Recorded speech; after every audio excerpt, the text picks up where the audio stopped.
উনি কি দেখতে পাচ্ছেন না যে গাড়ির দীর্ঘ সারি এবং গ্র্যাজুয়ালি যে পাম্পগুলো বন্ধ হয়ে যাচ্ছে, সেবা কার্যক্রম বিঘ্নিত হচ্ছে, স্কুল বন্ধ হয়ে যাচ্ছে?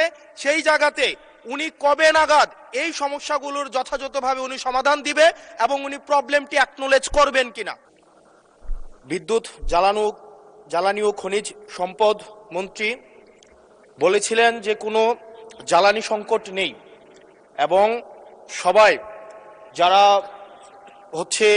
তেল সংগ্রহ করতে যাচ্ছে তারা যথাযথভাবে তাদের সেবাটি তারা সেবা স্থান থেকে পাচ্ছে।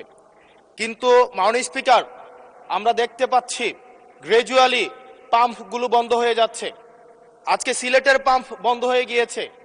আমরা দেখছি যে রাস্তাতে লাইনের গাড়ির দীর্ঘ সারি এবং আমরা বারবার করে দেখতে পাচ্ছি যে সবাই প্রত্যাশিত সেবা পাচ্ছে না।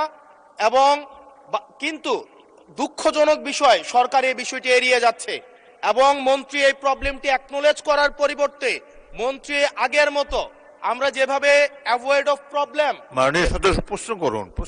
যেভাবে আমরা অ্যাভয়েড করে যেতাম, মন্ত্রীদের মধ্যে এক ধরনের প্রবণতা দেখা যাচ্ছে যে তারা প্রবলেম অ্যাভয়েড করছে। আমার মন্ত্রী মহোদয়ের কাছে প্রশ্ন, উনি কি দেখতে পাচ্ছেন না যে গাড়ির দীর্ঘ সারি এবং গ্র্যাজুয়ালি যে পাম্পগুলো বন্ধ হয়ে যাচ্ছে, সেবা কার্যক্রম বিঘ্নিত হচ্ছে, স্কুল বন্ধ হয়ে যাচ্ছে? সেই জায়গাতে উনি কবে নাগাদ এই সমস্যাগুলোর যথাযথভাবে উনি সমাধান দিবে এবং উনি প্রবলেমটি অ্যাকনোলেজ করবেন কিনা? ধন্যবাদ মাননীয় স্পিকার। মাননীয় মন্ত্রী।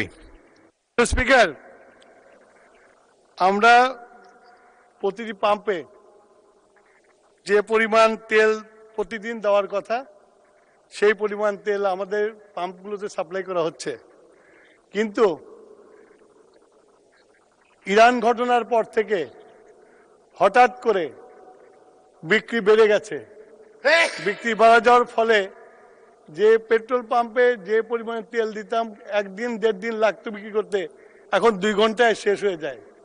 সেই জন্য আপনার মানুষের যে প্যানিক বাইংটা শুরু হয়েছে, লাইন দেখা যায় কিন্তু পেট্রোল সাপ্লাই হয় না, এটা ঠিক না। পেট্রোল প্রতিদিন সাপ্লাই করা হয়। ধন্যবাদ মাননীয় স্পিকার।